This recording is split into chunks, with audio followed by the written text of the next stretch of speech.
हाँ जी मेरे प्यारे साथियों, मेरा नाम विशाल प्रजापति है और उम्मीद है आपको मेरी सारी क्लासें अच्छे से पसंद आ रही हैं। आप जो मेहनत कर रहे हैं और आपकी मेहनत सफल होते हो जाएगी। कुछ समय बाद आपने को क्लियर पता पड़ जाएगा कि क्या फॉर्मेट चल रहा है।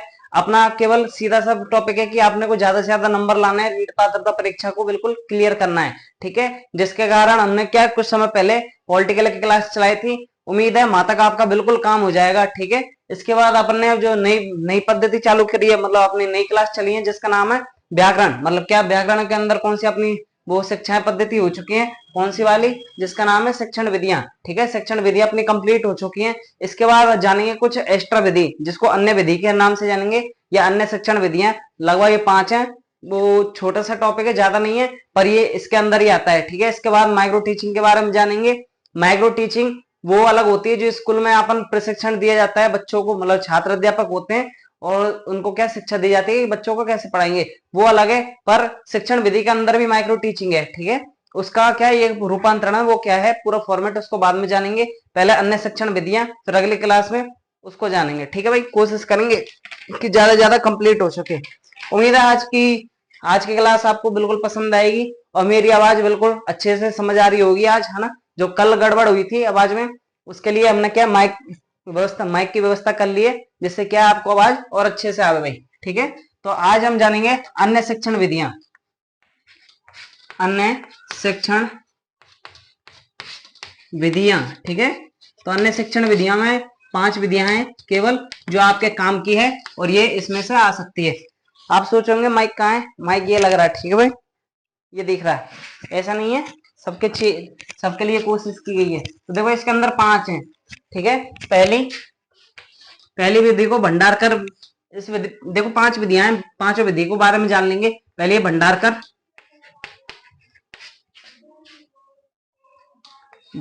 कर, ठीक है, भंडार कर विधि, इसको भंडार कर विधि बोलते हैं। ठीक है, या इसको अपन दूसरी भाषा में बोल सकते हैं, इस विधि का दूसरा नाम है, रुको एक सेकंड थोड़ा सा,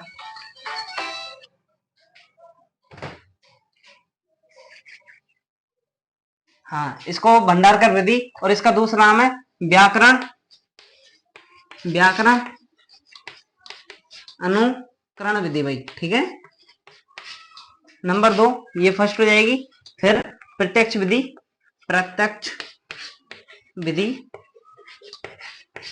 ठीक है भाई। 2 के बाद नंबर 3 प्रत्यक्ष विधि हो चुकी है। प्रत्यक्ष विधि के बाद आता है द्विभाषी विधि। ठीक है भाई, ये 2 आ जाएंगी। कितने, अब कौन सी बच्ची अपनी चौथे नंबर की, फिर 5वीं। ये दोनों यहाँ तक उम्मीद है आपको बिल्कुल क्लियर से समझ में आ गई होगी। इसके बाद आता है दूरस्थ, है ना, या दूरस्थ बोल सकते हैं, दूरस्थ या पत्रचारता विधि, पत्रचार पत्रचार या पत्रचारता विधि। ठीक है भाई, इसमें क्या है, इसका सीधा सा है, चलो बता देंगे। इसके बाद लास्ट विधि बचती है जिसका नाम है अभिक्रमित। ठीक है, अभिक्रमित विधि। ठीक है भाई, ये सारी विधियां हैं और इसके बाद अन्य कोई, इसके अलावा कोई अन्य शिक्षण में विधि नहीं है ना, ये एक्स्ट्रा विधियां हैं। ठीक है, जैसे पहली है भंडारकर विधि। ये पहली बात, इसका जो रचनाकार है या इसको जो देने वाले थे, इसलिए भंडारकर बोला गया है, क्योंकि इनको देने वाले का नाम है राम कृष्ण गोपाल भंडारकर भाई। ठीक है, गोपाल भंडारकर, ठीक है, इसलिए इसका नाम दे दिया। इसके बाद आता है प्रत्यक्ष विधि। प्रत्यक्ष विधि को द्विभाषा विधि भी बोल सकते हैं। ठीक है, इनको धीरे धीरे एक एक करके जानेंगे। ठीक है, उम्मीद है यहाँ तक आपको समझ में आ गया। पहली विधि के बारे में अपन इनको थोड़ी डिटेल से जान लेते हैं। ठीक है, ये 5 विधियां बस अपने को यही पढ़नी है। इसको मैं थोड़ा सही लिख देता हूँ फिर से। तो अपनी पहली हो जाएगी भंडारकर या व्याकरण अनुवाद विधि, भंडारकर। ठीक है भाई, देखो कोई बात नहीं है, लिख देते हैं। पहला है प्रवर्तक। इसके जो प्रवर्तक हैं वो कौन है, अभी बताया था, कृष्ण रामकृष्ण गोपाल भंडारकर भंडारकर ठीक है, इसके प्रतिपादक है। इसका क्या फॉर्मेट है, जो द्वितीय भाषा होती है अपनी, द्वितीय या दूसरी, ठीक है, द्वितीय भाषा, द्वितीय भाषा ब्रैकेट में लिख रहा हूं, जैसे कि अंग्रेजी, अंग्रेजी होती है अपनी, और दूसरी कौन सी होती है, संस्कृत, ठीक है। ऐसी जो भाषा होती है जिसका अनुवाद किया जाता है वो द्वितीय भाषा होती है, ठीक है। मेन भाषा को छोड़ने के बाद द्वितीय भाषा का अनुवाद, का अनुवाद किसमें किया जाता है, अपनी मातृ भाषा, ठीक है, मातृभाषा में करना, मातृभाषा में करना है, करना ही क्या कहलाता है, भंडारकर विधि, भंडारकर विधि, भंडारकर, या दूसरा क्या नाम है इसका, व्याकरण, यहां लिख देता हूं, व्याकरण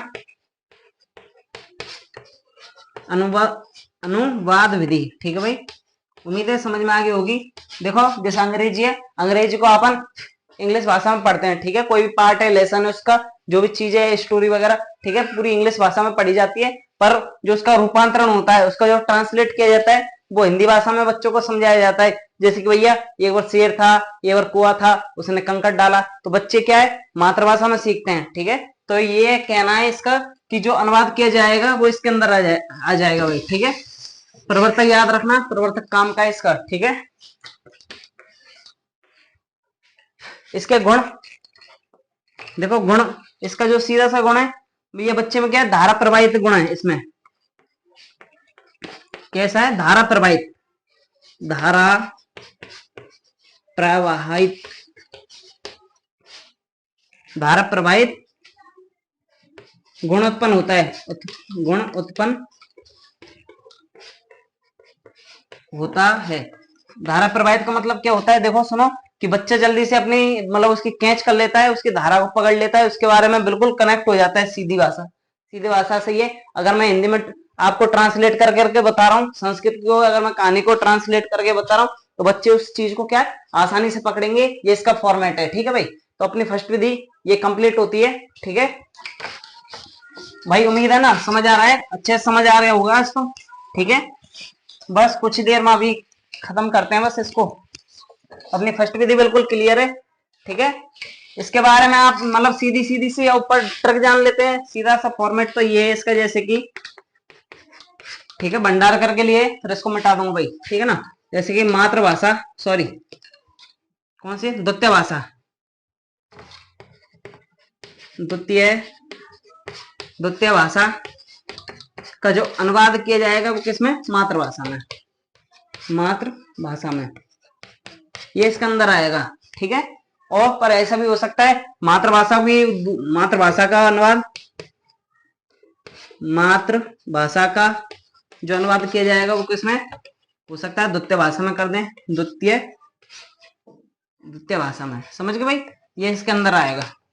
भंडारकर विधि का याद रखना। सेकंड विधि अपनी प्रत्यक्ष विधि, प्रत्यक्ष विधि। इस विधि में क्या फॉर्मेट है, जो अपनी द्वितीय भाषा होती है ना, द्वितीय भाषा मैंने अभी जस्ट समझाइए, जैसे कि अंग्रेजी, गणित, मराठी, मलयालम या उर्दू, उसको उसी भाषा में ही कन्वर्ट करके बच्चों को बताना, ठीक है। जैसे कि इंग्लिश मीडियम है, इंग्लिश मीडियम तो केवल इंग्लिश बच्चों के लिए काम आएगी, है ना, इसके अलावा कुछ में नहीं आएगी। तो ऐसी देखो द्वितीय भाषा, या बोल सकते हैं अन्य भाषा, सीधा लिख दूं अन्य भाषा, ठीक है। अन्य भाषा को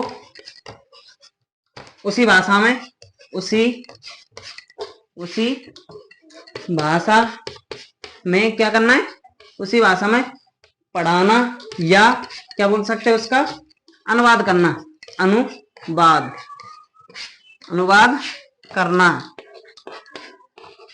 करना ही क्या कहलाता है, प्रत्यक्ष विधि कहलाती है, ठीक है भाई। प्रत्यक्ष विधि कहलाती है, ठीक है भाई। यहां तक देख लीजिए आप, उम्मीद है यहां तक समझ में आ गया होगा।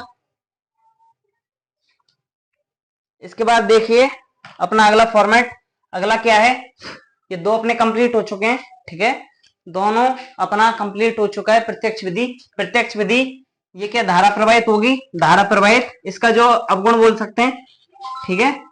ये अवगुण क्या हुआ, धारा प्रवाहित धारा प्रवाहित नहीं होगी, क्योंकि जरूर नहीं है कि हर बच्चों को सीधी बात समझ में आ जाए। ठीक है, प्रत्यक्ष विधि को प्रत्यक्ष विधि में ही कार्य किया जाएगा। जो स्टूडेंट है, टीचर है, केवल वो अंग्रेजी भाषा पढ़ रहे हैं तो अंग्रेजी में ही कन्वर्टेशन होगा, आपस में बातचीत होगी, जो भी क्रियाकलाप होंगे वो सारे इसी के अंदर होंगे। ठीक है, इसी के साथ ये अपना सेकंड वाला कंप्लीट होता है। उम्मीद है समझ में आ गया होगा। देख लो एक बार यहां तक। अब देख लें इसका प्रवर्तक। ठीक है, प्रवर्तक कौन से हैं? प्रवर्तक भी बड़े काम के हैं इनके, है ना, कहीं गड़बड़ हो जाए इसके लिए।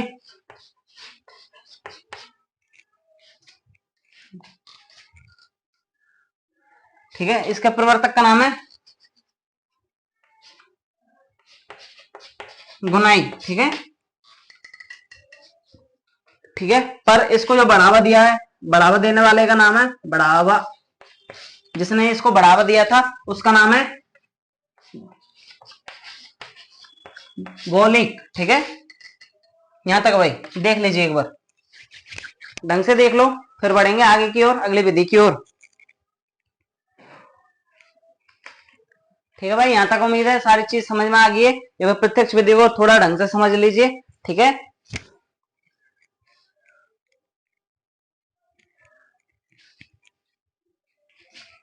देखो एक थोड़ा सा गड़बड़ है, इसको थोड़ा सही करना है। इसका क्या है? गुइन है ना, गुनाई नहीं है, गुइन। और इसका जो प्रतिपादक किया गया था 1901 में, वो क्या है, थोड़ा सा शब्दों का आगे पीछे हो जाता है, फेरबदल कभी कभी गलती से। ठीक है, ये अपनी प्रत्यक्ष विधि। इसके बाद आती है द्वय विधि। ठीक है, दोनों को मिटा रहा हूं भाई। द्विविधि हो सकता है, द्विविधि मैंने लिखी, अगर पहले लिखी है, मेरे ध्यान है, तीसरा पॉइंट अपना। ठीक है, द्विविधि। द्विविधि के बारे में हम समझेंगे क्या है द्विविधि, देखते हैं।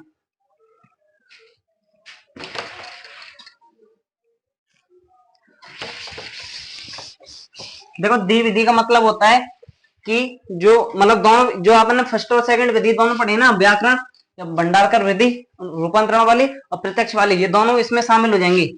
तीसरे नंबर की कौन सी है? द्विभाषी। ठीक है, द्विभाषी शिक्षण विधि है जो। ठीक है, इसमें क्या है, जो शिक्षण कार्य है, या बोल सकते हैं शिक्षण शिक्षण कार्य किसमें किया जाता है?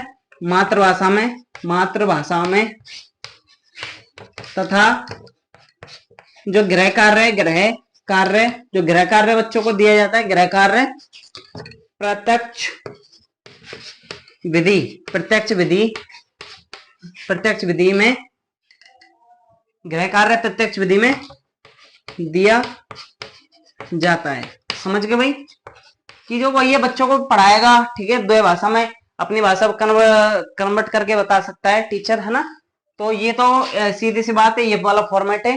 पर इसमें क्या है, जो गृह कार्य बच्चों को लिए दिया जाएगा ना, बच्चे के लिए जो भी गृह कार्य, काम वगैरह या से अध्ययन से रिलेटिव जो भी चीजें, उनको क्या अपन किस भाषा में पढ़ेंगे? प्रत्यक्ष विधि के अनुसार। प्रत्यक्ष विधि का क्या फॉर्मेट है? प्रत्यक्ष विधि का सीधा सा फॉर्मेट है कि भैया कि इसमें जो गृह कार्य है बिल्कुल कैसे आएगा, अकॉर्डिंग आएगा, जैसे वो ग्रामर है उसी के अनुसार। ठीक है, जो भाषा देते हैं उसी के अनुसार अपन ये चीजें समझेंगे। ये अपने कौन से नंबर की है? तीसरी। यहां तक उम्मीद है सारी चीज अच्छे से समझ में आ गई है ना। इसमें से एक और पॉइंट देख लो जो इंपॉर्टेंट है। भारत में सर्वश्रेष्ठ या सर्वश्रेष्ठ इस विधि का या इसी विधि का प्रयोग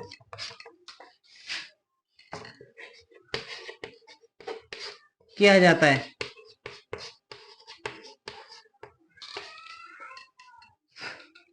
ठीक है भाई, यहां तक देख लीजिए।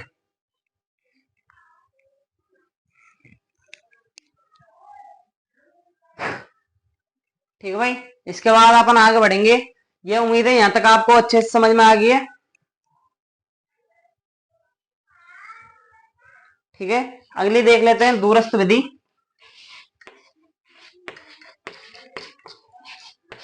दूरस्थ या जिसका नाम है पत्रचारिता विधि, पत्रचार या पत्रचारिता विधि, इसका क्या फॉर्मेट है? ना तो इसमें क्या होती है, देखो ना शिक्षक मतलब टीचर, ना छात्र मतलब छात्र तो होते हैं, ठीक है, ना टीचर, ना कक्षा कक्ष, कक्षा कक्ष,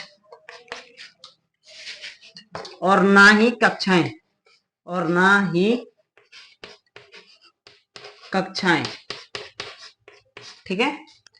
ना तो इसमें शिक्षक पाया जाता है, ना मतलब ना तो टीचर या शिक्षक पाया जाता है, ना इसमें कक्षा कक्ष होते हैं, मतलब जो क्लासेस चलती हैं ना वो क्लासेस चलती हैं, और ना ही इसमें कक्ष पाए जाते हैं, मतलब ना ही इसमें कोई जिसमें भाई स्टडी चल रही है पर्सनली, ऐसा नहीं पाया जाता। ना ही होते हैं, ठीक है, कुछ भी नहीं होता। इसमें क्या होता है, जो छात्र है, छात्र स्वयं, छात्र स्वयं ही क्या करता है, अध्ययन, छात्र स्वयं ही अध्ययन, ठीक है, अध्ययनरत रहता है। मतलब क्या है इसका, सीधा सा मैं बात बताऊं, सीधा सीधा बेसिक फंडा क्या है कि जैसे कि अपन नॉन कॉलेज होते हैं, नॉन कॉलेज में क्या है, अपन कभी भी कॉलेज के अंदर नहीं जाएंगे, ठीक है। जब अपन कॉलेज के अंदर नहीं जाएंगे तो क्या होता है उसमें, जब कॉलेज में अंदर नहीं जाएंगे ना अपन पढ़ने जाते हैं ना कुछ, सीधा किस में जाते हैं, एग्जाम। तो उसके आधार पर ना आप तो हमारा टीचर होता है, अगर आप हिंदी सब्जेक्ट से कोई सब्जेक्ट मतलब तैयारी कर रहे हैं, बायो ले रखी है, मैथ ले रखी है, अगर आपने ऐसे नॉन कोई चीज कर रहे हैं, तो ना तो आप पढ़ने जाएंगे, ना आपको शिक्षक के बारे में पता होगा कौन पढ़ाता है कौन नहीं है, ठीक है। तो आप घर बैठे सीधा तैयारी कर रहे हैं, वो इसके अंदर आएगा,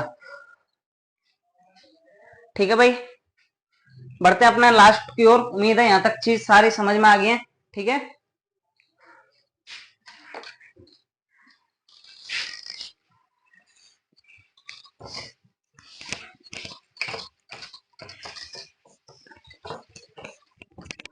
ठीक है भाई, अब बचा अपना अंतिम पॉइंट जिसका नाम है अभिक्रिया, है ना। अब यही अपना लास्ट पॉइंट है जो सबको परेशान करने वाला है, ठीक है, 5वें नंबर का, जिसका नाम है अभिक्रमित विधि, ठीक है, अभिक्रमित विधि। बस थोड़ा सा ही परेशान करता है, जिसके बाद आसानी से समझ में आ जाएगा, ठीक है। मैं समझाता हूँ। इसमें क्या होता है, जो शिक्षक होता है, ठीक है, कोई भी अध्ययन कार्य किया जाता है उसके टुकड़े कर दिए जाते हैं, ठीक है, और बच्चा क्या है इसमें खुद ही स्वचालित होता है, मतलब खुद ही मतलब तत्पर रहता है कार्य करने के लिए। तो शिक्षण शिक्षण प्रकरण या इसको अपन क्या बोलते हैं, बिंदु, शिक्षण प्रकरण के क्या कर लेता है, खंड कर लेता है, खंड करके क्या करता है, स्वचालित या स्व ही, है ना, स्वअध्ययन या स्वचालित, चलो स्वतः ही अध्ययनरत रहता है, अध्ययनरत होता है। समझ गए भाई। जैसे मैंने कोई फॉर्मेट दे दिया, जैसे कि ये आपके लिए कोई निबंध दे दिया है, जैसे गाय पर निबंध लिखना है, तो गाय पर मैंने 2 लाइन लिख दी, पर आप इसके बारे में पूरी डिटेल खुद ही लिख देंगे, ठीक है, स्वचालित रहेगा, आप स्वयं ही एक्टिव है उसके चीज में, ठीक है। इसके 5 भाग होते हैं, ठीक है। पहली है रेखा, ठीक है, रेखाई, ठीक है। दूसरी है शाखाएं, पूरा नाम लिखेंगे इनका, ठीक है। अनुक्रमित, ठीक है, अनुक्रमित, अनुदेशन हो सकता है नहीं दिख रहा है, चौक बदल लें, ठीक है। फर्स्ट वाला आ गया, सेकंड, थर्ड है, लगभग 3-4 है इसमें, ठीक है। ये हो गया, रेखा हो गया। इसके बाद आता है गणित,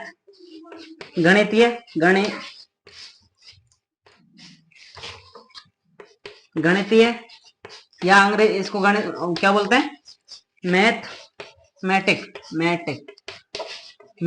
विधि, अनुक्रमित देशन या अनुक्रमित अनुदेशन लिख सकते हैं भाई। इसका क्या फॉर्मेट है इसको भी जानेंगे। इसके बाद आता है कंप्यूटर अपना अंतिम रह जाता, कंप्यूटर, ठीक है, अनुदेशन।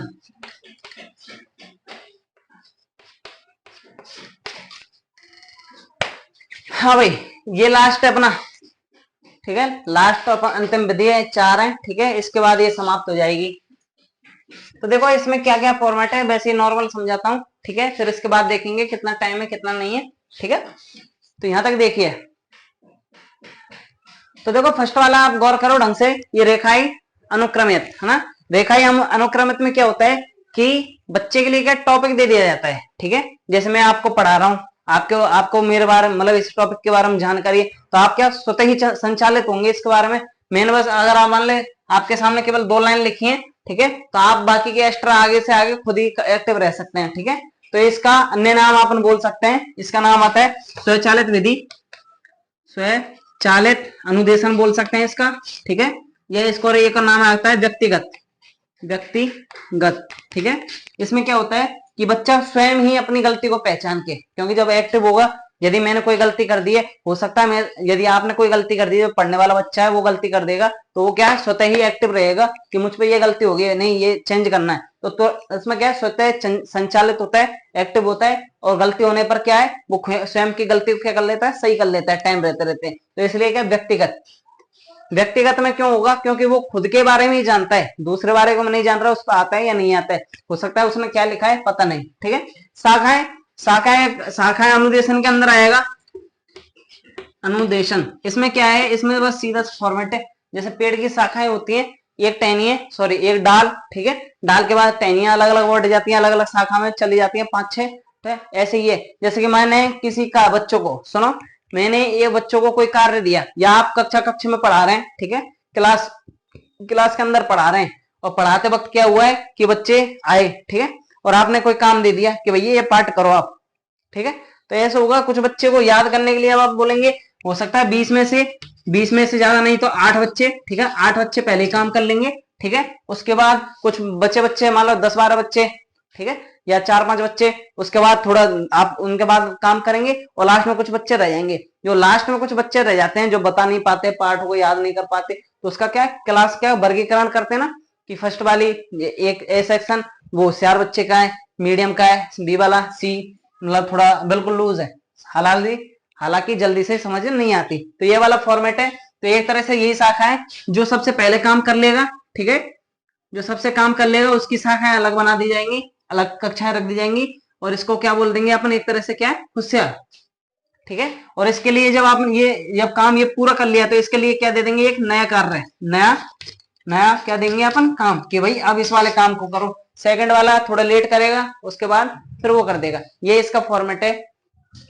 गणितीय का क्या मतलब है, गणितीय का सीधा सा है, जैसे मैथमेटिक होती है, मैथ में क्या है, बच्चा जब शिक्षक करता है, शिक्षक जब कार्य करेगा शिक्षण के दौरान क्या है, जो सवालों को हल करता है, तो बच्चा स्वयं ही टीचर से पहले स्वयं विवेक के आधार पर या पूर्व ज्ञान के आधार पर, जैसे मान लो मुझे या कोई बच्चा है, ठीक है, उस पर क्या सर्व समीकरण वगैरह आती है, मैथमेटिक आती है, तो वो टीचर से पहले ही कर देगा, स्वतः ही संचालित होकर कि क्या मैथमेटिक के सवालों को हल कर लेगा।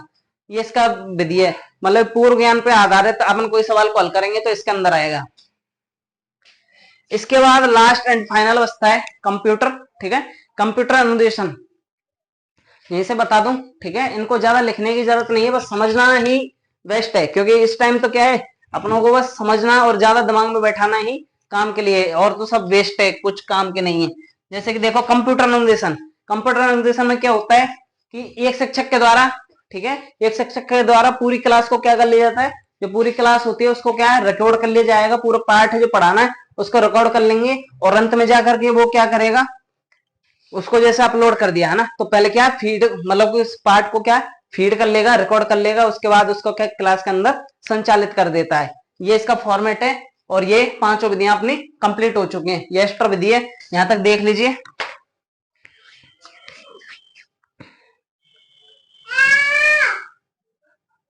इसके बाद उम्मीद है ये सारी चीज समझ आ गई है, ठीक है, अच्छे से समझ गए, ठीक है भाई, उम्मीद है यहाँ तक आपको समझ आ चुका है। तो अपनी ये आज की जो पूरी क्लास है, ये आपने तीनों चारों क्लास बिल्कुल कंप्लीट हो चुकी हैं। मैंने आपको सबसे पहले बेसिक बातें बताई थी, फिर उसके बाद पूरा व्याख्यान विधि बताई थी, व्याख्यान विधि वगैरह जो अपने व्याकरण की विधियां हैं, फिर गद्य की विधियां हैं, फिर अपना रचना बोली वगैरह के उनके बारे में जानकारी की हमने, पूरी विधियां और इनके अंदर उपभाग जो भी है ना वो आपने क्या कंप्लीट कर लिए, मतलब जो भाग है ना वो भी अपन कंप्लीट कर चुके हैं। इसी के साथ ये वाली कंप्लीट होती है, फिर मिलते हैं अगली वीडियो के साथ, जिसका अपना टॉपिक रहेगा माइक्रो टीचिंग। तो भैया अभी तक के लिए जय हिंद जय भारत, और हमारी वीडियो को शेयर करके जरूर जाएं और सब्सक्राइब जरूर करें। जय हिंद जय भारत।